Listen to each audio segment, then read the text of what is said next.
বিকাশৰ এই অভিলেখ যাত্ৰাত আজিৰ পৰা আমিও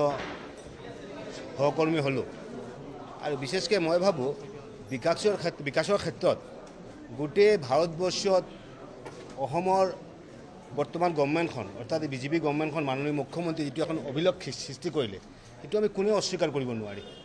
আপুনি যদি আপাৰ আছাম যায়, আপুনি যদি মিডিল আছাম চায়, আপুনি বৰাকবেলি চায়, আপুনি লোৱাৰ আছাম চায়, গোটেই চুকে কোণে এনেকুৱা কিছুমান কাম হৈছে য'ত নেকি স্বাধীন হোৱাৰ পিছতে আমি কেতিয়া ভবা নাই। একপিনে ডেভেলপমেণ্ট, আনপিনে আমাৰ সুৰক্ষাৰ ক্ষেত্ৰত, অসমৰ সুৰক্ষাৰ ক্ষেত্ৰত,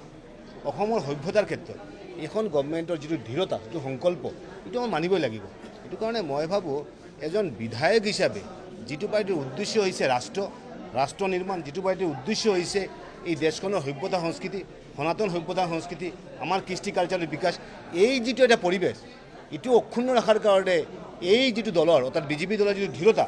আমাৰ এইটো নিশ্চয় আমি তাৰ সহকৰ্মী হ'ব লাগে।